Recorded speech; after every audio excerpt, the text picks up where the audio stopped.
This is episode 418 of the Rio Grande Foundation's Tipping Point, New Mexico. I'm Paul Gessing, president of the Rio Grande Foundation, New Mexico's free market think tank. You can find out more about the foundation at riograndefoundation.org. I am pleased to be joined by Katharine Stevens. Katharine is the founder of the recently created Center on Child and Family Policy, a new policy research organization. So, welcome back to Tipping Point, New Mexico, Katharine. Thanks so much, Paul. I'm thrilled to be here. Yeah, well, you have been a pretty regular guest on Tipping Point, New Mexico because of your work on the issue of pre-K and early childhood. Uh, and I want to talk to you about the ballot measure, the constitutional amendment that'll be up in New Mexico in November. But you have started a new organization. You switched out of the American Enterprise Institute, and I want to give you a chance to talk about the new organization and how your research and efforts will change and shift. Thanks so much, Paul. Yeah, so in early childhood, as you and I have discussed a number of times, the field is very heavily dominated by advocacy groups that lean left. So as a point of comparison, for example, in K-12, there's a range of organizations, both advocacy groups and research policy analysis focused organizations on all sides of the spectrum. So you have left-wing advocacy organizations, you have left-leaning, right-leaning. There's a whole range of research and policy organizations across the spectrum. Almost every major domestic policy-focused think tank in the U.S. has a significant focus on K-12. And in early childhood, that's not true. No, there's very few, only 3 major think tanks focus on early childhood. They're all left-leaning think tanks. There are almost no organizations that are focused specifically on research and policy. And there's a whole bunch of advocacy organizations, but they are all left-leaning. So that there's a kind of a vacuum there that I think is not helping us advance our public debate and advance policy solutions that are going to end up being best for kids and families. All right, and your focus is on research, and something I wanted to bring up to you. I want to talk about the relatively recent study from Tennessee, but I happened across a study, or not a study. It was essentially a plot on a chart from The Economist, and it looks at going back to 1960 and the Perry study on early childhood. The gist of it is that the Tennessee study found net harm from pre-K 3 and 4 year olds. There was a Boston study which found very little impact, but the long-term trend is that studies over time are finding that pre-K does less and less. And the trend line currently, as this chart from The Economist highlights, is basically zero impact. Now, Tennessee was negative, but the Boston study, which is recent, was essentially nothing. So, in your studies of this issue, is this something that we're just getting better studies now, or what could be driving kind of this negative or disappearing result from pre-K programs? Well, as you and I have talked about before, one of the things that I find fascinating about the early childhood field is how useful and relevant the useful and relevance of developmental science brain development, how people develop. And unlike other policy fields, at this point, very strong body of developmental science points us in really clear policy directions.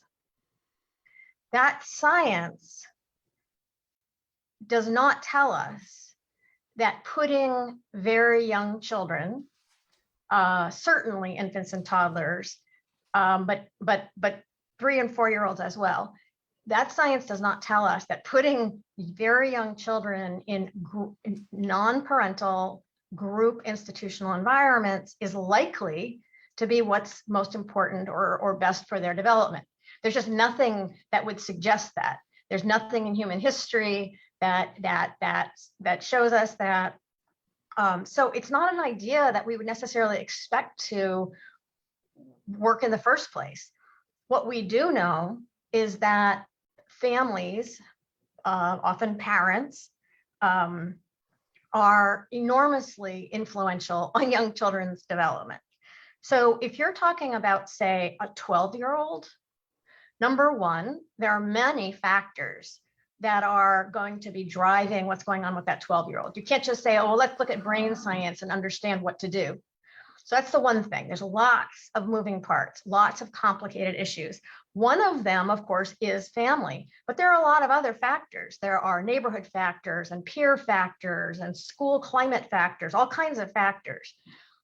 That's just not true with young children. With young children, the number of moving parts is much smaller, and we know what they are, and we even know how they affect children on a molecular level now. So the reason that we're finding, as you're saying, these longer term results is that the short-term studies have measured really discrete, kind of memorizable skills, right? So you can take a child and put them in a full year program where you are essentially drilling them on, say, letters of the alphabet. Then at the end of that year, when you test them on whether they know the letters of the alphabet, they will probably know those letters more than kids who did not spend a year learning the letters of the alphabet. That is what studies look at to reach the conclusion that, quote, pre-K works. So that's part of the issue. We say pre-K works. And the way that researchers define work right after the program is these really basic sort of skills, knowledge. They're not even skills, sort of knowledge, right? How many letters in the alphabet? This is round, this is square. What we obviously know is that as time goes on, learning 26 letters of the alphabet is not that difficult, right? That's something that even children who struggle later on, most people know the letters of the alphabet.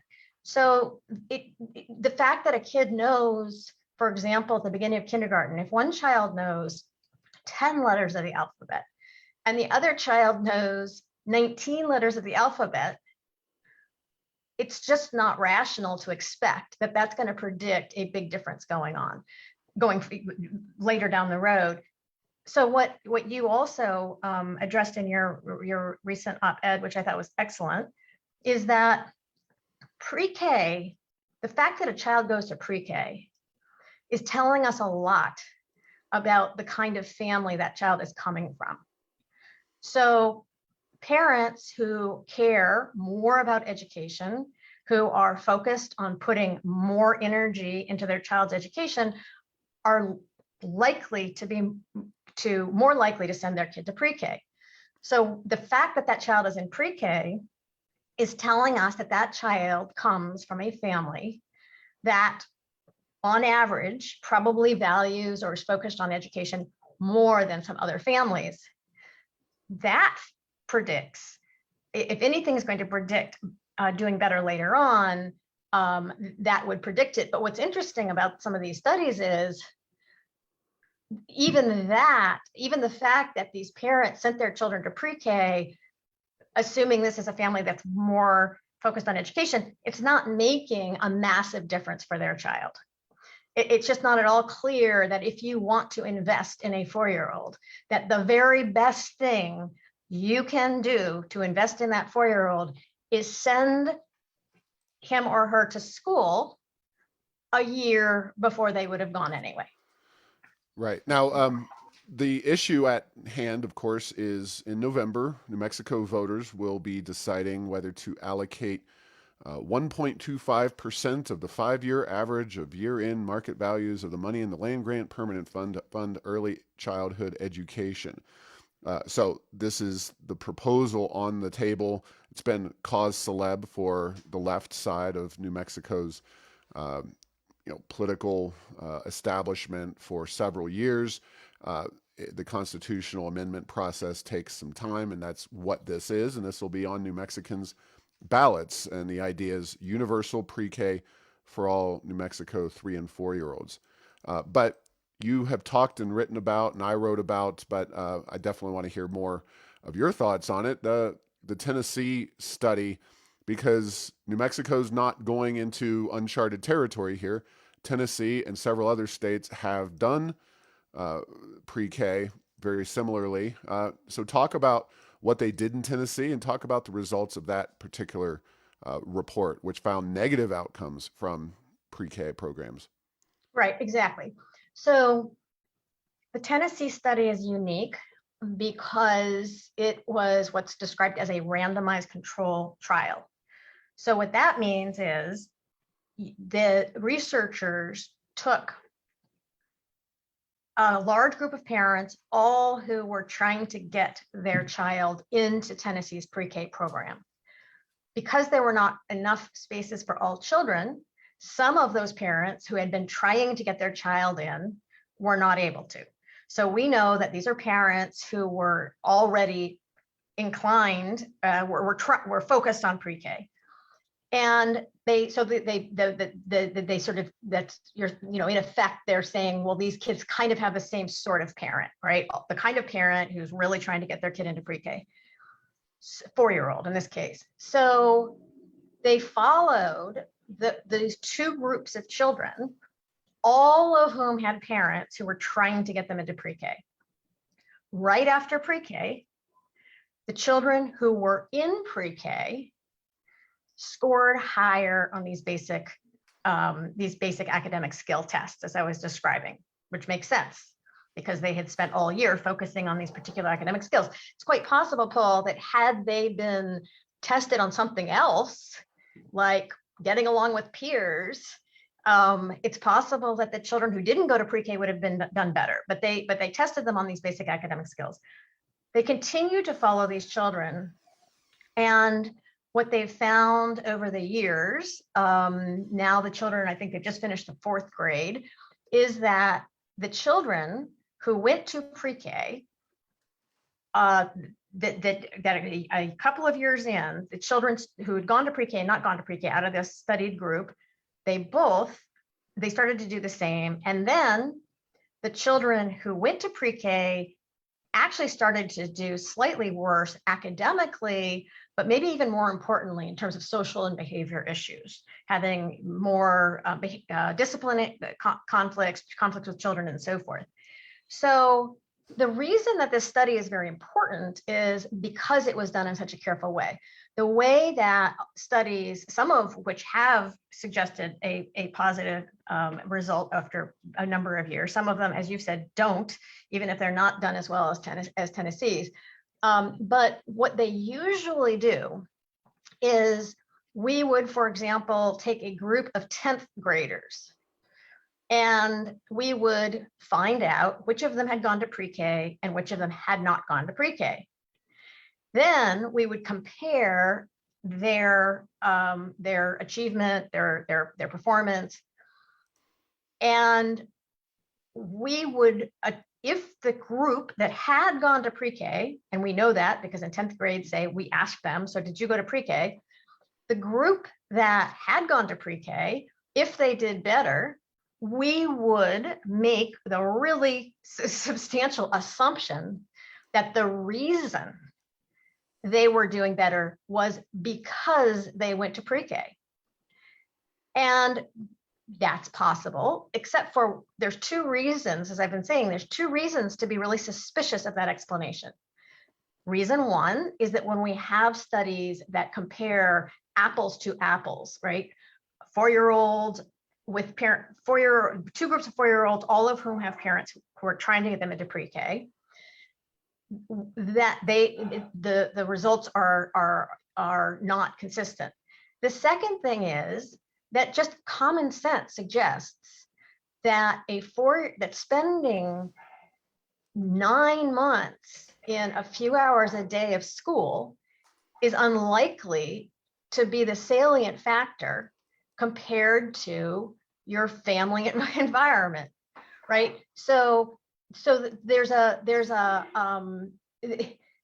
both from the point of view of rigorous research and common sense, there's not really any reason to expect that starting school when you're 4 instead of when you're 5, or when you're 3 instead of when you're 4, is some sort of a magic bullet. And what the Tennessee study tells us is that not only may it not be a magic bullet, it may actually be detrimental, because the kind of environments that young children need are more difficult to establish in those kinds of group institutional environments.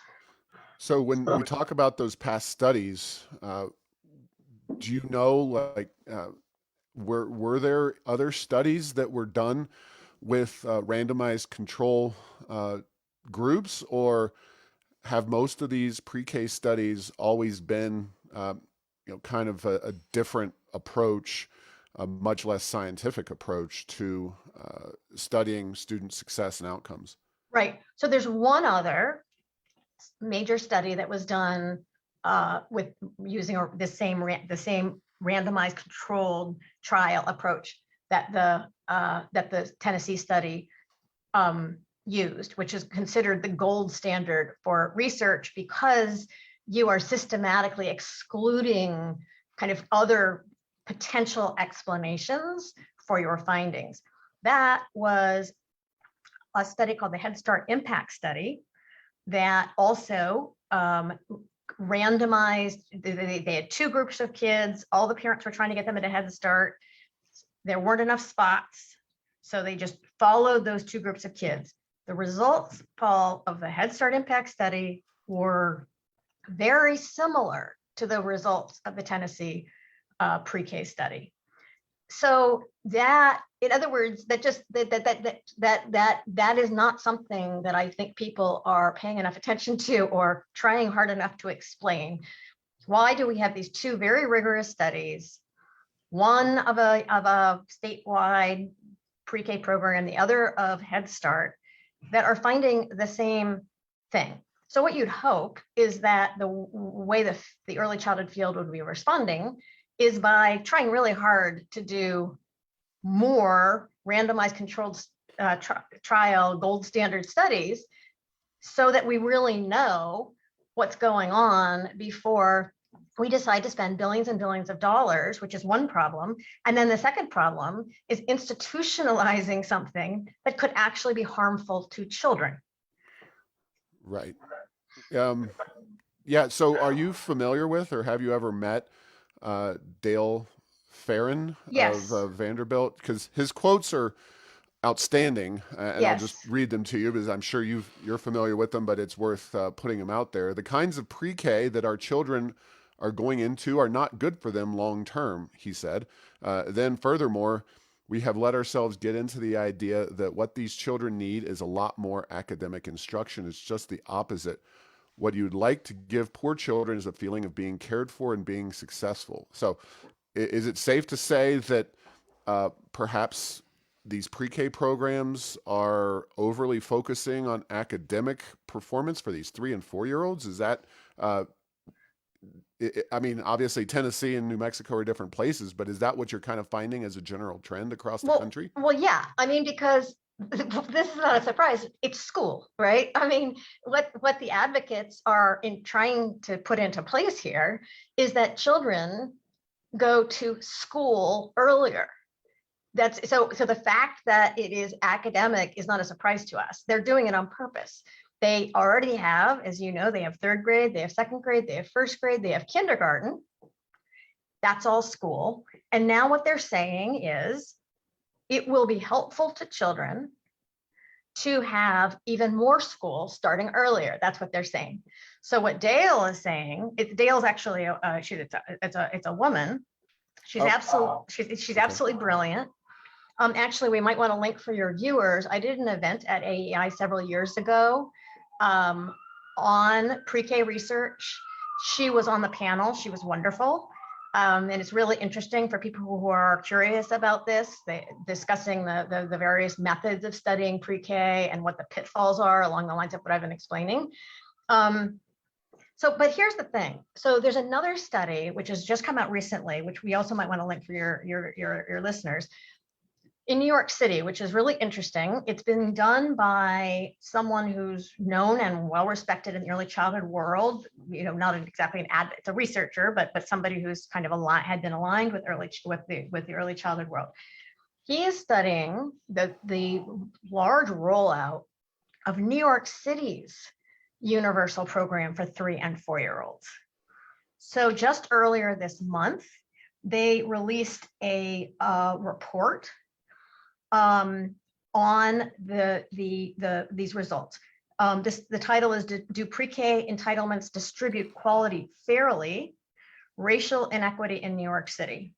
So New York City launched this program several years ago, and from the very beginning, put a lot of focus and money on ensuring that low-income kids had the same quality that higher income kids have. And I'm sure that that's something that people in New Mexico have also been saying. As part of the reason probably people are saying that they need more money is to ensure that programs for low income kids are just as high quality. So New York City has they are now spending $18,000 to $20,000 per child. And what this recent research found is that the kids, low-income kids, are overwhelmingly in much lower quality programs, despite all that money. And that especially Black children are in damagingly low. Obviously, the quality that's so low, it really appears to be damaging. And so this brings me to something, a very important point. So what will happen is what's said, and I'm sure this is being said in New Mexico. People look at the Tennessee pre-K program, and they say, well, the reason it's like that is the reason those results were found was because the pre-K wasn't high enough quality. In New Mexico, for example, we are going to do high quality pre-K that really works. Mm-hmm. And we need more money so we can ensure that the pre-K that we implement is high quality, just to avoid the problem that Tennessee has seen. So there are a couple of problems with this. First of all, because of the way our systems work,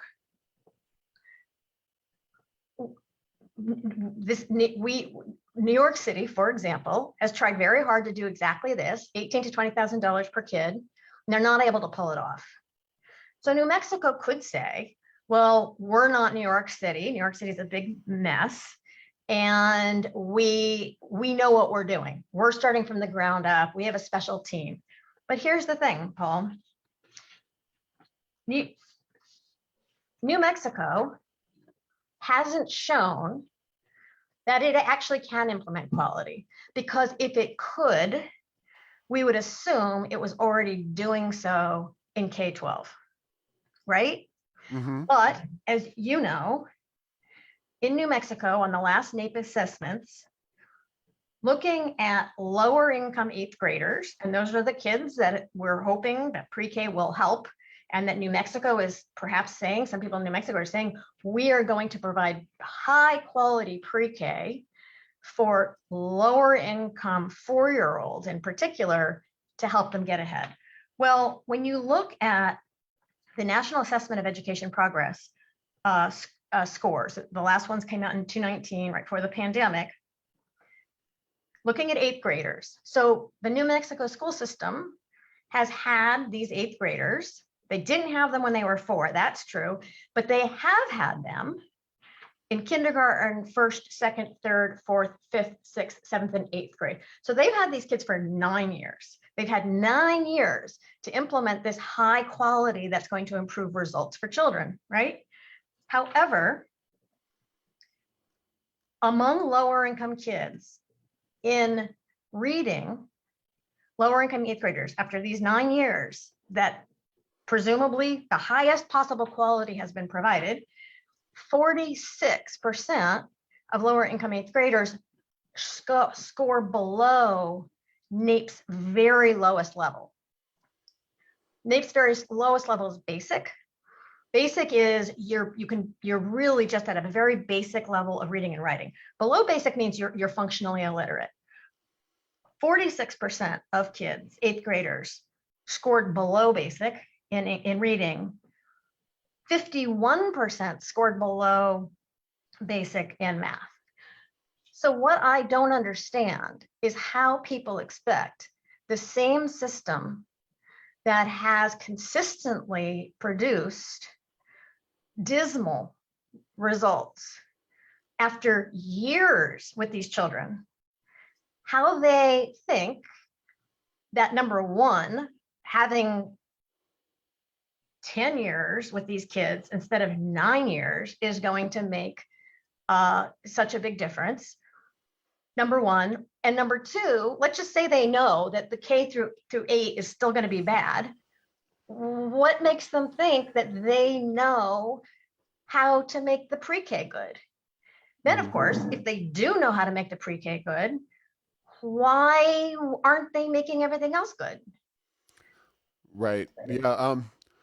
And one of the things that I think specifically to New Mexico it raises red flags is we have these permanent funds. And I know this isn't necessarily a common thing in other states, but I would be willing to bet, I'm sure Tennessee doesn't have one, and other states that have pre-K programs in place don't fund their systems this way. But once you put this into the Constitution of the state of New Mexico, it's very difficult to make policy changes to improve, incentivize, or do anything to really adjust based on quality outcomes.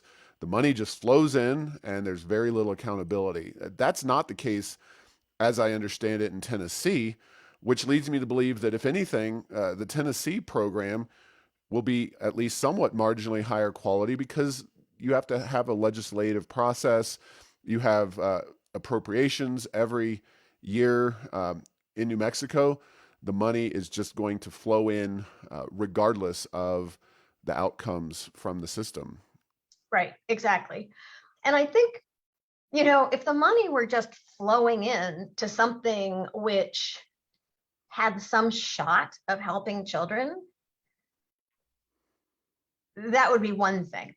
I'm certainly sympathetic to your argument that even for the same amount of money, this is not an optimal way to fund it for reasons of public accountability. But if it were something, I can't really think of an example off the top of my head, but I don't know, just an additional several $1,000s per low-income family in the state, say, right? They just get more money. Then you could say, all right, well, there are a lot of fiscal reasons that I hate this, but at least we're spending this money on something that will help kids.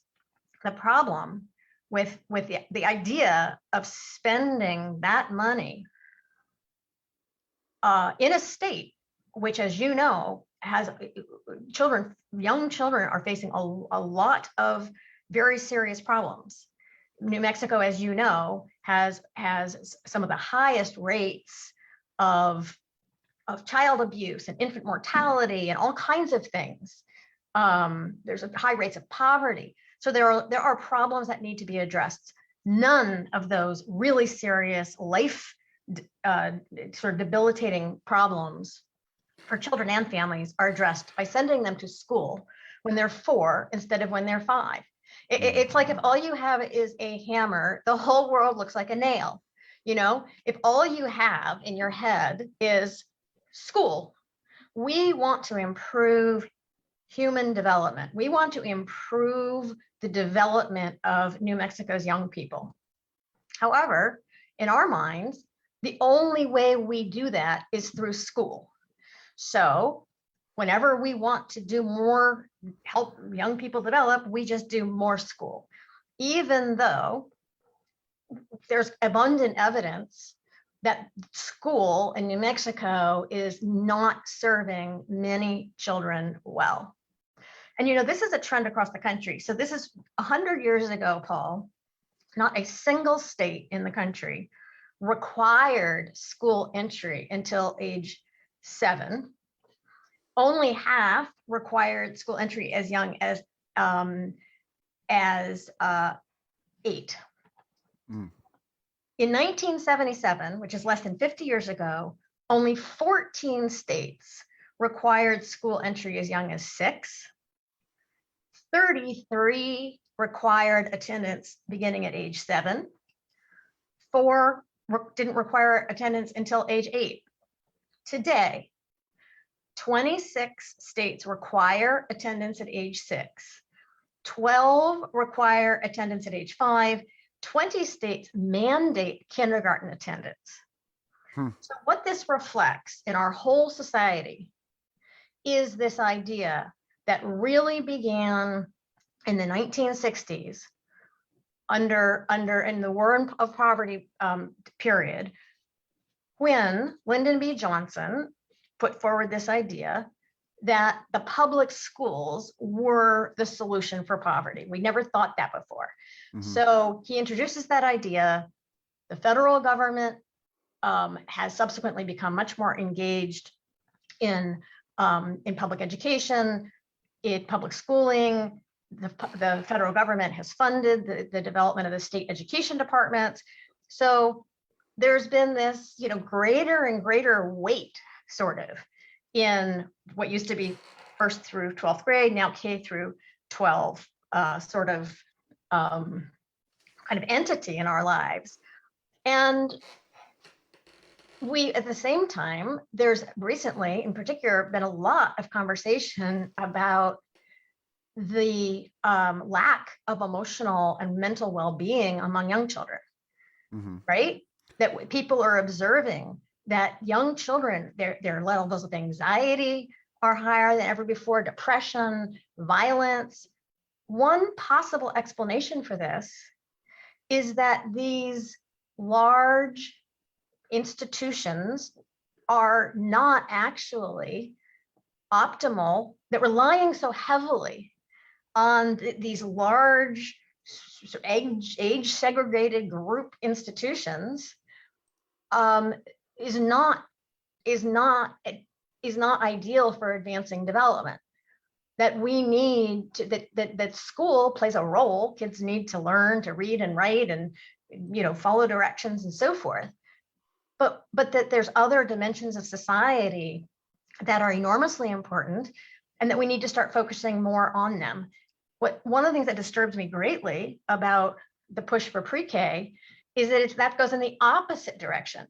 Rather than recognizing that schools are failing to accomplish what we have been trying to get them to do for 50 years.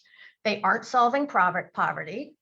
We don't know if they're contributing to this striking decline in child well-being, but we certainly know that the schools haven't prevented it. And yet, the more we see that schools aren't doing what they're trying to do, the more our response is to do more school.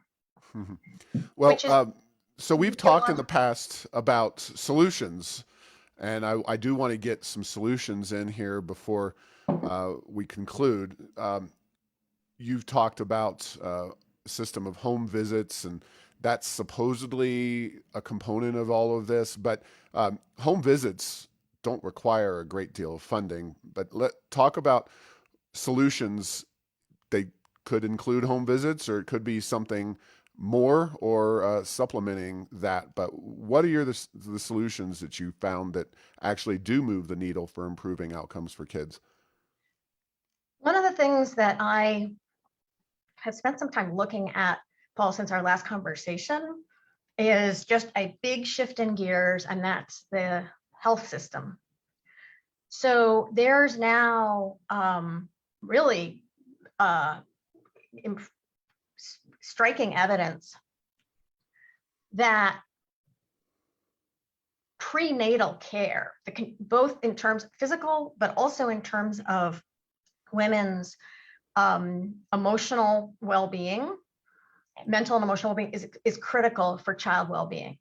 So the negative impact on a child's later development of a mother being very stressed and anxious during her pregnancy far exceed anything you could possibly imagine pre-K addressing. So, and I'm not talking about like I got stuck in traffic stress. I mean, really poor women, young, single, the rates of anxiety and depression are very high in that group. They can be as high as 40 or 50%. That has biochemical effects on a child's development. Along the same lines, the relationship, the interactions between a mother and a new baby in the first year are massively important to a child's development.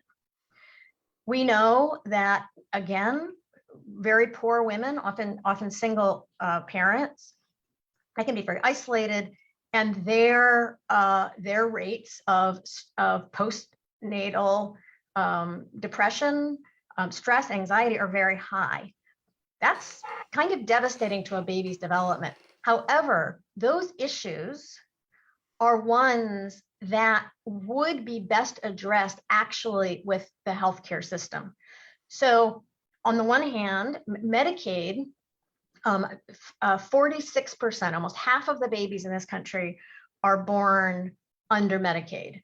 And my guess is that in New Mexico, it's almost, it may be more than that.